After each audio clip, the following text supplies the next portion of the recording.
Hi everyone, I'm here today to do a VR to Six of Wands who did the hashtag myfavoritemajors recently. And I think this hashtag went around a few years ago because I do remember watching Samantha Menzo and some other tarot YouTubers do this hashtag a few years ago. So I guess it made its way around again. And Six of Wands did it and a few others have done it. And now I'm gonna jump in as well. I just loved the idea. I thought it was going to be so much fun, and I was right. It was fun to go through all my tarot decks and just revisit some ones I haven't looked at in a while and just really kind of pick the ones that spoke to me. And it was great because I literally just flipped, and like I would like, yep, that one, definitely. So it was great. It was like just my gut reaction. And there are some that I have more than one and some that I only have one. I believe this kind of goes without saying for everyone that we all have cards in the Major Arcana that we just don't click with. I feel like those are the ones that I didn't have a lot of choices for just because I find it difficult to connect with them anyway. So that was kind of interesting, but I'm definitely looking forward to sharing with you my choices. So let's start with the Fool. So for the Fool, I have the Maraloon Tarot. It's gorgeous, a gorgeous tarot deck. It has this beautiful like muted pastel colors, perfect for spring. I've been using it actually recently. So just wonderful, a wonderful spring deck. And as you can see, the Fool is, she's just the embodiment of the Fool, that optimistic, that all that potential, you know, just that carefree sort of energy. I feel like she embodies that, just the way she's standing, the way she's walking, the way her left hand is just sort of like flung behind her. Like, I'm not worried, you know, I don't care what's in my past. I don't really care what's in my future. I'm just, you know, starting out. And I love that she's not on a cliff, you know, she's on a path and the sun's shining, and it just really embodies that whole like carefree optimism. And of course the little doggy is still there, so you know, so that's good. We still have the Rider-Waite-Smith symbols, but I just really love the way this is presented, and to me it's just one of my favorite Fool cards for embodying that carefree energy. So I have another one. This is from the Forest of Enchantment. So this is the White Heart, or it looks like the White Stag, and I apologize, there's a little glare because these cards are a little bit glossy, but I just love this for the deck itself. So this is really more than just a choice for the Fool. That deck is such a storybook deck that takes you through this path through the Forest of Enchantment. So to me, this is the embodiment of like starting out. This is who you first meet as you're entering the woods, and he's beckoning you to follow him. So again, don't know what's ahead of you. You know, maybe you're a little bit scared, but you have this potential for this great adventure. And so I just love how this is depicted. It's like right at the entrance to the forest, and you know, this is the first creature you meet, and there's just all this adventure and journey ahead of you, and you don't know, but you're definitely ready for it, and you're looking forward to it, and you're ready to follow. So I love this for the Fool. And then I have one more. This is from the Star Seeker Tarot, another one that I do quite enjoy. So this one again to me is just, I love how she's like on her tippy toes and like sort of just very confident though. I mean, she's standing on these really small like blocks that look like they're just like she could fall off at any minute, but like she just looks totally confident. Again, the arm like swung out, like I got this, I'm ready to go, I'm starting my journey. You have like all those suns, you know, behind her. Again, I just love this depiction. To me, it embodies that confidence and that, you know, that carefree certainty that, you know, you don't know what's lying ahead, but, you know, you're okay with that. And, you know, you're just looking forward to the journey. So I just love that. Okay, so next we have the Magician. So again, this is from the Forest of Enchantment Tarot. This is like, you know, one of my favorites, and I just love this depiction of the Magician. Here it's called the Enchanter, but to me it's just the epitome of that manifestation and that energy. You know, he's a conduit for all that magic. And, you know, as you can see, he still has all his tools around him. He has the books, and he's just in his own little, like, it looks like he's in his like apothecary, his own little cottage where he works magic. And you can see the results of his work is that being manifested. You know, he's working with the energies of nature and all the elements, and he's manifesting. And to me, I just love this because of that symbolism of that, like, beginnings and using the elements and being that conduit for magic. So that's the Enchanter from the Forest of Enchantment tarot.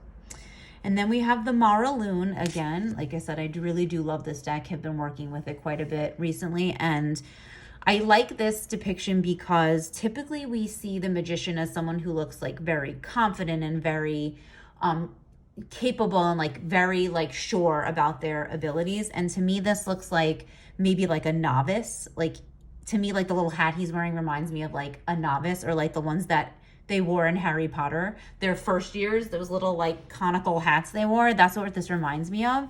And it just, to me, I like this depiction of like, he's got his heart at the center, meaning his heart is in the right place, and he may not be 100% skilled, and he may not be that, you know, magician that's mastered, you know, all of his, you know, magic and all of the tools, but he has the tools, he has the energy, he has the elements around him, he has his heart in the right place, he's focused, and he's ready to make that magic. He's ready to be that conduit. And I just love this. I just like love that he's a little bit younger, and that there's all that, you know, potential. And I love that heart in the middle, meaning his heart is in it, you know, which if your heart isn't in it, then why bother doing it, right?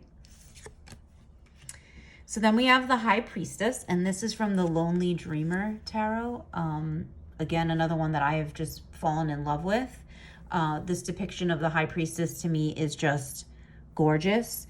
That, you know, that she's under the veil. To me, the High Priestess is about sort of that moon energy, you know, that mysterious, you know, that hidden knowledge, you know, and it looks like she's got a book, so there's her knowledge, and she's under the veil. Like, will she lift the veil and show you the knowledge? You know, will she keep that to herself?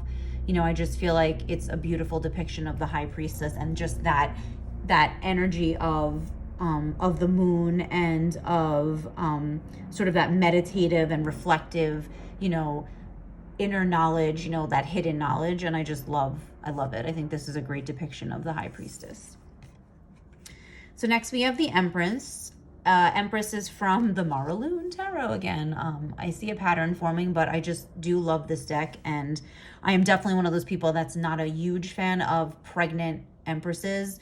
I feel like, okay, it's been done. Like, I like to see different types of depictions. So I do love this because, you know, there's really no way to know if she's pregnant or not, but, you know, she's got this bountiful, you know, lush greenery around her. You definitely get that earth energy, that unfolding, that fertility, that, you know, just, she looks like she's a comfort, you know, figure, which is often, you know, that's often something that's associated with the Empress. And I just feel like she's so welcoming, and she's just, you know, beautiful. And like I said, she embodies that grounding earth energy, that garden, you know, of comfort that the Empress provides. So I love it. I think it's beautiful. And then we have the Empress from the Tarot of the Hidden Realm, probably one of my favorite decks of all time.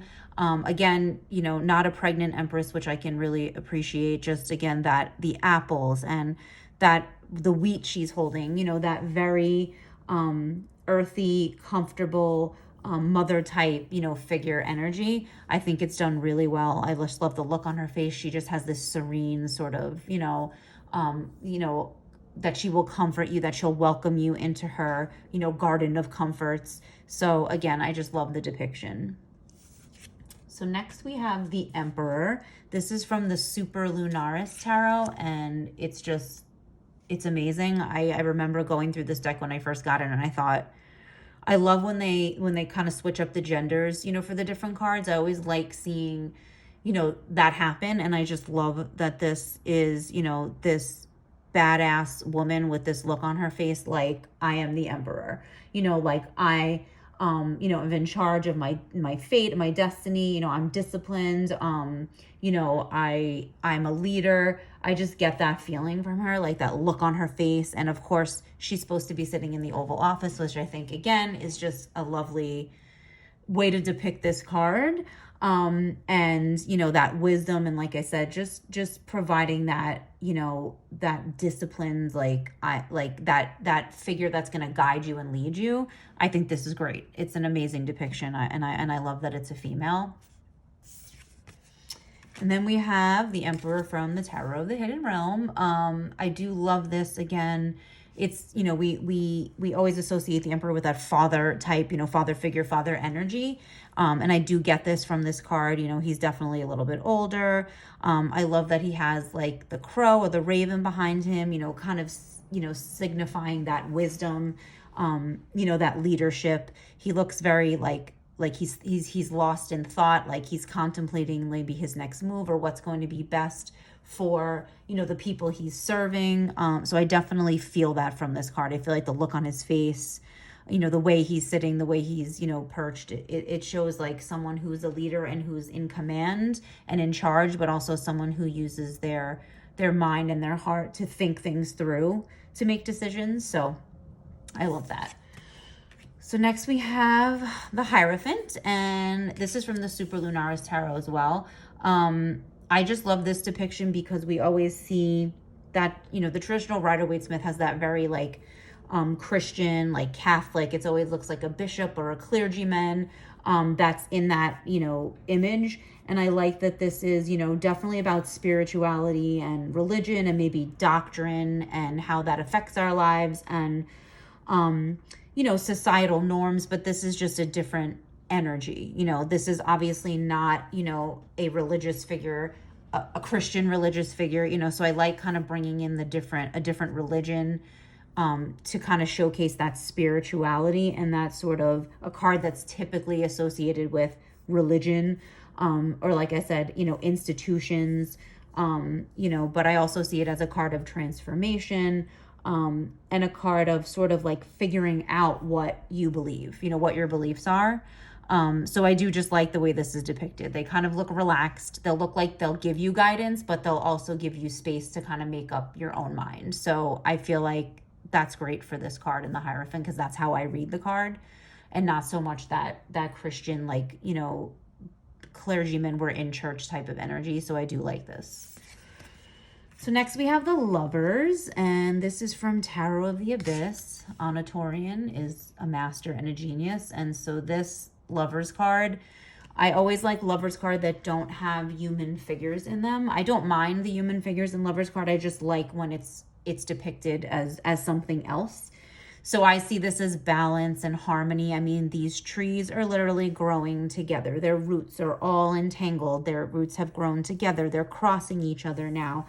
It's really that beauty of, you know, partnership and that harmony. I just think it's gorgeous. Like, whether it's harmony in nature or harmony in relationships or harmony at work or harmony at home or partnering up in any kind of way, I think this is a beautiful depiction of it, because like I said, their roots they're connected. That interconnectedness you can definitely see in this card, and I like that for the Lovers. So for the Chariot, I have the Darkness of Light Tarot. One of my like easily top 5 decks. I absolutely adore this deck, and this, to me, this is definitely my favorite Chariot out of all tarot decks.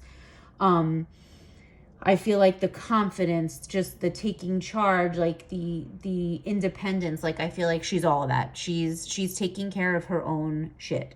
She's secure. She's like got her own back, you know, she's that, I just, like I said, that confidence is just, you see it in this card. And I just love it. I love that it's not the traditional, you know, 2 horses like Chariot, but you can definitely feel the energy. You can feel her pose, her stance. She's ready. She's confident. She's protected. She's taking charge of her own destiny. I love it.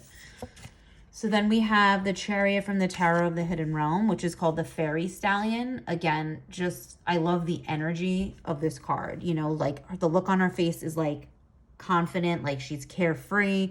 Just the motion, like the face of the horse. Like the horse is like, I'm under her control. Like she's, you know, she's in control. You know, and that taking charge and that, you know, just like that victory feeling of the Chariot. I feel that in this card. I feel the energy, the movement of the card. Even though these cards are close up, I know Tarot of the Hidden Realms got like sort of a love-hate, you know, thing going on with a lot of people, but for me, I love it just because of how different it is and how close up the image is in. You really got to go off of like the way their bodies are and like the body language in their face. So I love this. I feel the Chariot in this card.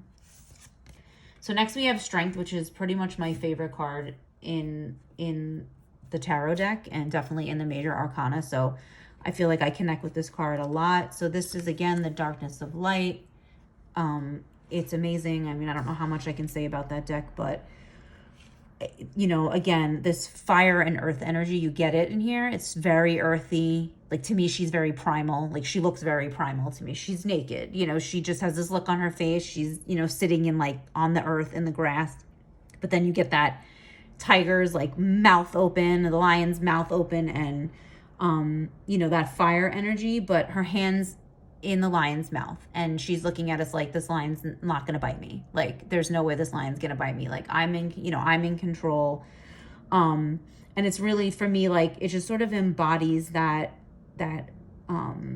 you know, that like destiny, that acknowledging, you know, your passions and your evolution, and like you have the courage and the confidence, you know, to kind of go forward.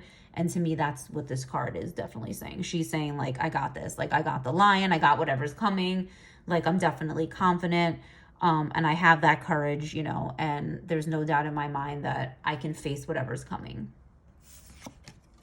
So then we have Strength from the Tarot of the Hidden Realm. I like Strength. I do love when they depict like other animals, when it's not just the lion. Like, I understand the, you know, the symbology of the lion, but I do love when there's other animals featured. So this is a wolf. I love wolves. I love wolf energy, that pack mentality, that loyalty, you know, just the fierceness of wolves, their intelligence. I feel like that really plays up with this Strength card. You know, I feel like she's sort of looking at the wolf, you know, like she knows what the wolf is thinking, and that, you know, she's got this loyal companion, again, providing her confidence and like that courage, you know, to face whatever's coming. So I love the wolf in this card because I love wolves. And kind of along with that in the same vein, we've got the Forest of Enchantment. Again, it's like a giant wolf. It's like a big gray timber wolf, and you know, I'm definitely loving it. Again, that energy, that wolf energy. I like how the wolf is sort of standing above her, clearly like large, like I said, a timber wolf, very big wolf, you know, next to like a very small lady, but you know, she's very serene, and so is the wolf. And it's just sort of that, you know, that understanding of, you know, that confidence and that courage, and everything is going to be okay. And that sometimes being gentle, you know, and not being forceful is a true sign of strength. You know, sometimes being the bigger person, the better person, shows more strength than, you know, them being tough and, you know, and being the person that, you know, is showing like that physical strength. But inner strength sometimes is, you know, way more useful and way more effective. So I sort of see that quiet inner strength in this card, and I love it. So now we have the Hermit. So this is from the Super Lunaris Tarot.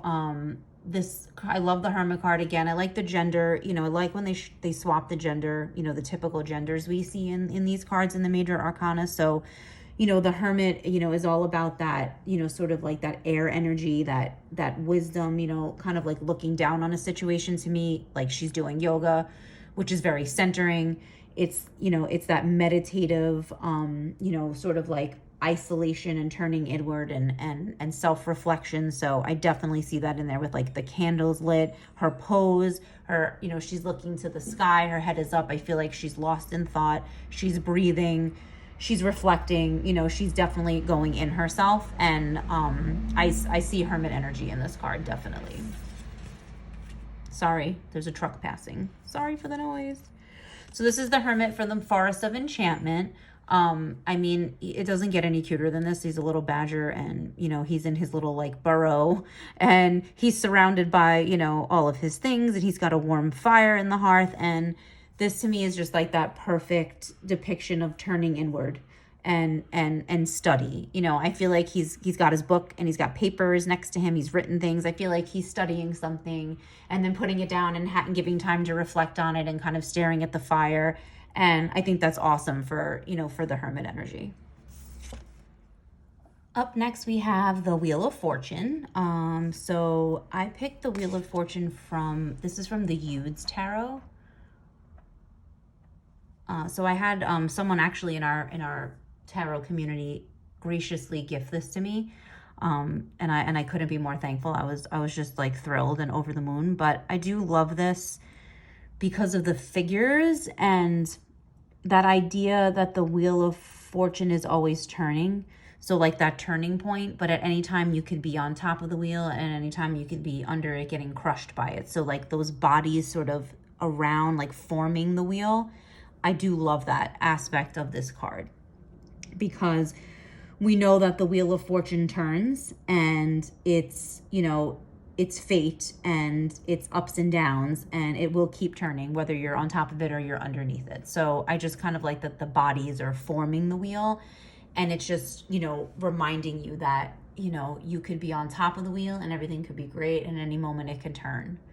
And you know, it can turn to a challenge and you kind of pivot and you have to go with it and you have to be ready for it. So, and then I have the Wheel of Fortune from the Darkness of Light Tarot. So again, I do love this this deck. I just adore it. And this depiction of the Wheel of Fortune, again, it's a spinning wheel. So like that spinning wheel is always spinning, but she's also blindfolded, which is sort of like that idea that, you know, fate is blind, you know, that fortune is blind and, you know, we don't know what's coming next. The wheel's turning and we don't know where it's turning to. So, you know, it's like sort of like to always be mindful that there's always going to be ups and downs, that wheel's always going to be turning, and that, you know, you kind of have to look at the big picture sometimes and not, you know, so much on where it's turning or why it's turning or when it's going to turn. You know, it's definitely that turning point, sort of that human versus the universe. And I that's like the blindfold, I think really kind of adds that extra layer to this card and this understanding of the Wheel of Fortune. So next we have Justice, and this is from the Light Seers Tarot. I love this card. I remember, I feel like this is the first card I ever saw from this deck, and I feel like I was sold based on this card. I don't know why, I just love it. Like immediately, as soon as I saw it, I think that's what made me buy this deck. And I feel like it's definitely has like a masculine and feminine type of energy. There's like a fire and water energy here, I feel like, and I kind of love the way that's depicted in here. I feel that in the colors, just that balance, you know, sort of the moment of truth. You know, this card is, I feel like that moment of truth card is how I kind of learned to read this. And I love how like on one side, her eyes are closed and the other side, her eyes are open and she has a completely different, you know, different look on her face, and it looks like she's pushing up on the sword. So it's like sort of like that battle of wills, like justice will prevail or I will prevail, but you know, you're battling something. So like if you look at it like this, you know, she's just holding the sword, like she's poised, she's ready. But if you look at it like this, you know, she's pushing, you know, she's pushing up on the sword. You know, she looks like she's in an aggressive, you know, stance. And it's just a really cool depiction of justice. I think it's like brilliant, you know, to be able to flip it around and kind of see the two different images. And then this is Tower of the Hidden Realm, Justice from Tower of the Hidden Realm. Again, it's one of my favorite decks. So, you know, just, again, it's very close up. So you have to look at her pose, her stance, her face, you know, the expression she's making. And she has one hand on the hilt and one hand on the scabbard, which, if you know about swords, if you've ever seen any movie where they take a sword out, it's going to come out. I can take that out really fast. So this is the moment of truth. I feel like she's looking at us going, all right, what is it going to be? Am I going to leave this sword in or am I taking it out? Like, am I fighting or am I going to leave it in there? and, and we're not going to be doing that, so again, it's that balance. It's that, sort of that justice will prevail, that I will, execute my own justice if I have to, and I'm ready to do that. So I feel like we're poised in this card. It's like, what's happening? What's going to happen next? We're just poised.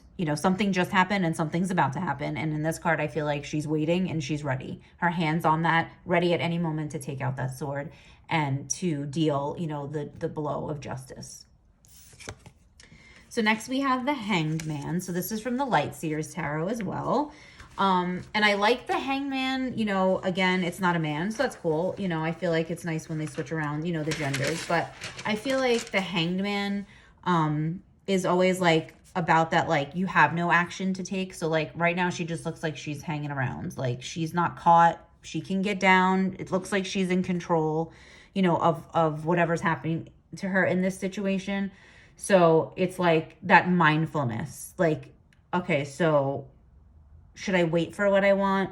I have control over, waiting, so I can wait, so she's not stuck. It's just like that moment of suspension where I'm mindful. I don't need to take action right now, lessons that are bringing me enlightenment, and I'm waiting for what I want. And it's like just that acceptance of just being still and being mindful. And I love that, because I feel like that's this is like, she's just suspended, and she's waiting, and she's thinking. So then we have Death. So this is from Tarot of the Abyss. Again, Anatorian is a genius, and these cards, even though they're black and white and have no color, they have such a depth of feeling, and just the feelings you get from it. And this Death to me, just really symbolizes the end of something and the beginning of something else. She's literally sort of like turning into dust. Like if anyone, saw, I'm sure many people saw Avengers when they get dusted, like that's what she looks like. She looks like she's going in, like dusting, and then she's going back into the earth. Like that tree is accepting her. It's that death and rebirth, that cycle, beginning of something, the end of something. It's definitely, we all know death is, kind of connected to loss. Doesn't have to necessarily mean loss of life. It often doesn't mean that, but the loss of something, definitely the end of something. And in here we see, this like woman, just kind of becoming the earth again, and then maybe ready to be born, being, taken into those roots of the tree, absorbed into the ground so that she can be born again. I love it. It's amazing. And then this is from the Super Lunaris Tarot. Again, just an amazing depiction of death. This is a depiction of like a forest fire, those devastating fires that they had in California, that they continue to have. And then in the front, you just see this little sprout, like this little green sprout just coming up like by itself, the fire raging in the back. And that is beautiful. It's that transformation, that this destruction, and from destruction, there comes life, and new life and new growth, the end of something, the beginning of something else. I think this card depicts it beautifully. And then we have one more death card. This is from the Star Tarot, which is a little bit fairly new to my collection, but this card really kind of like struck me when I was going through the deck, because of that phoenix. Again, I love sort of that depiction of death as being the end of something and the beginning of something. The phoenix rises from those ashes, and will, be born again, and will be, transformed, and will be changed. And, whatever destruction had to happen, whatever loss we had to endure, it was for a reason, and it's going to serve us. And at the time we may not see that, but it's just like that emotional flooding of energy. And I like just like the faceless like figure in this, the butterfly, symbolizing transformation. Again, the phoenix, it's just that death and rebirth, and I feel like it's depicted beautifully in this card. So next we have Temperance, and Temperance is from my Anne of Green Gables tarot, which I'm sure is pretty obscure. I'm not sure many people have it, but as a huge Anne of Green Gables fan, this is Matthew from the Anne of Green Gables story. And if any of you do know the story, read the books, or saw the movies, it's just that serenity. He's like the epitome of emotional stability. You just love him from like the moment you see him and meet him in the books and meet him in like the movie. You just feel it. You feel how serene he is, and you feel he provides such emotional stability and hopefulness and balance to Anne's life. And I just think this is like, it's great. It's perfect depiction of Temperance, and he's got like sort of all the elements, the fire and the earth and the water, just that balance and that serenity, and that's him. And so I just love this depiction, just that inner peace. Like the character itself, you just seem like he's just so like self-assured and like just seems like the most serene person, and just so content with his life. And like I said, he's the perfect depiction of Temperance.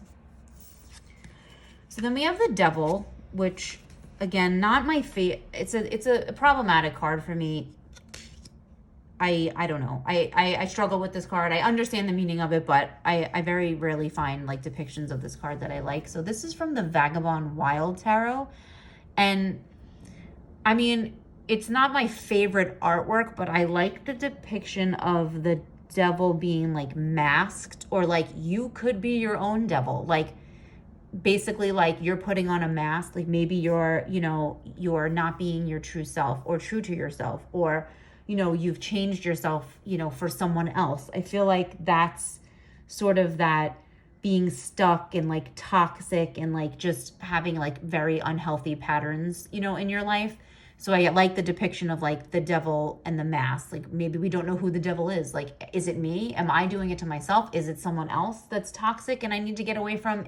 It's sort of that like unknown, like I know something's wrong. I feel it, but like I can't pinpoint, where it's coming from. So just that negative energy, and like just that, that you don't always know like who the devil is. Is it you or is it someone else? It could be the voice inside you, telling you, that, you should be doing this or not doing this, or, just leading you down a path that's not good for you. So I like this depiction of the Devil card. So next we have the Tower. This is from the Super Lunars Tarot. And I feel like when you look at it, you kind of, to me at least, I immediately saw the Twin Towers. I live in New York. I'm from New York. I was here when 9/11 happened. And so for me, this is, this is it's a really hard card to look at, but I think it's a great depiction of the Tower, because nothing was ever the same after that day. There's like before 9/11 and after 9/11 for our country, for the world, I feel like, but definitely for our country, definitely for New York. I'm a New Yorker, so like I said, I can tell you that, just a lot changed and a lot happened, and I feel like it's definitely the ending of something. And destruction, of course, and a collapse. And it wasn't just an attack on physical buildings and peoples. It was an attack on our capitalistic society, our democracy, our way of life. And that World Trade Center was just this beacon of all of that. And that's, what it was seen out of. So I feel like that it's great for the Tower as a total collapse of like our systems. And this is a great depiction of that, being that I feel like that's exactly what that was. And then I have the Tower from the Star Seeker Tarot. Again, I like this depiction just because if you look at this structure, this tower, it's perched on like this very narrow, like, why would you ever put a structure on top of it? Which to me depicts that the foundation was never strong. Like the foundation was always shaky. Anything you built on it was going to collapse. So whether that's relationships or a career, your job, like anything, decisions that you've made where the foundation wasn't strong, it's like you could have expected that tower to come down and it to be destroyed and have to be rebuilt because it wasn't strong to begin with. So next we have the Star. This is from the Maraloon Tarot. I love this deck. I love this Star card. The Star is that hope. I feel like we usually connect the Star with hope. And to me, she just looks so hopeful. Hand on her heart, the other hand open. Just the way she's standing, her body language is like that sort of connection, that calm after the storm. your free-flowing emotions, serenity, peace. Just like I said, she's very hopeful. I like, that she's not looking at the star, she's looking straight forward, so she feels the star's energy. She feels that hope from the star, and that light is coming through the darkness, but she's looking forward and has that hope for the future. Next, we have the moon. This is from Tarot of the Abyss. Again, another deck like that just speaks volumes to me personally. To me, the moon, we always, I feel like, talk about the moon being like that illusion, shadow work, things that we cannot see, things that are hidden.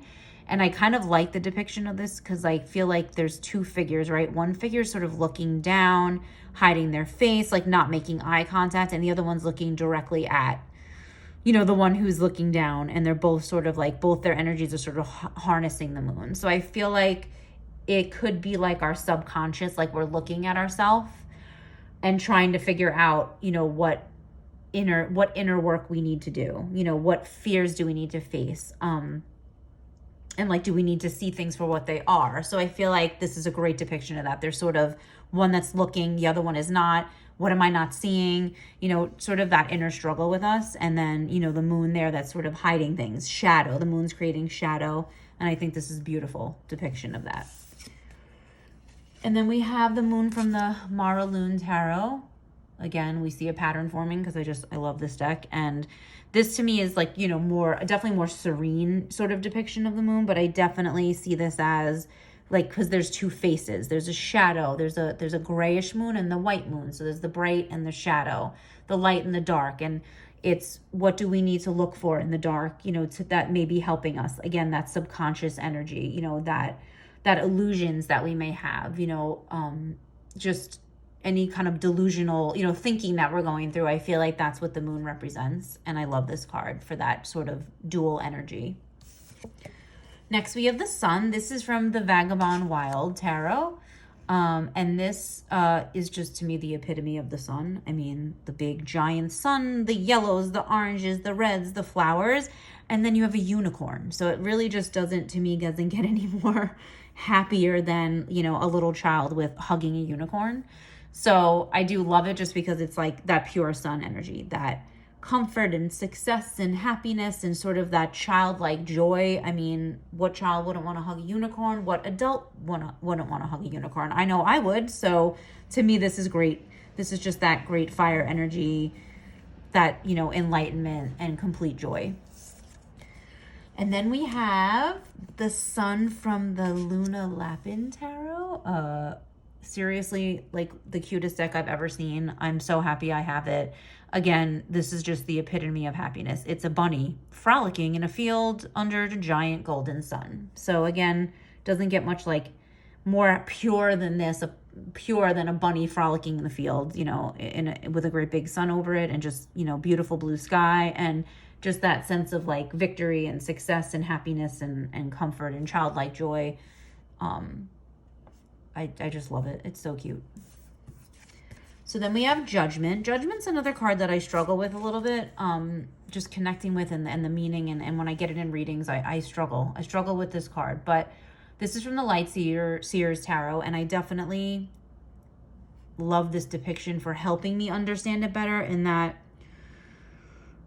it's sort of acceptance. It's like we're embracing the inevitable, and I look at her as, that's what she's doing. I mean, she's sort of letting go. Like, you sort of see her like in that moment of like, I'm releasing, like I'm just letting it all go. And you see her sort of like this sort of like projected like form, this ethereal form of her, just sort of arms back, head back, just letting it all go, like embracing the inevitable and accepting and like letting go of fear and moving past, fear to, so that we can reach our goals. And that's how I kind of see this card. And I understand Judgment. It's kind of how I read Judgment. So I love it. I love this depiction of it. So next we have the World, and this is from Odin's Playbook Tarot. It's a Norse themed tarot deck. And this, to me, I love this depiction of the world because it's a tree. So it has that sort of like earth, very earthly energy. And but it's got like all the seasons.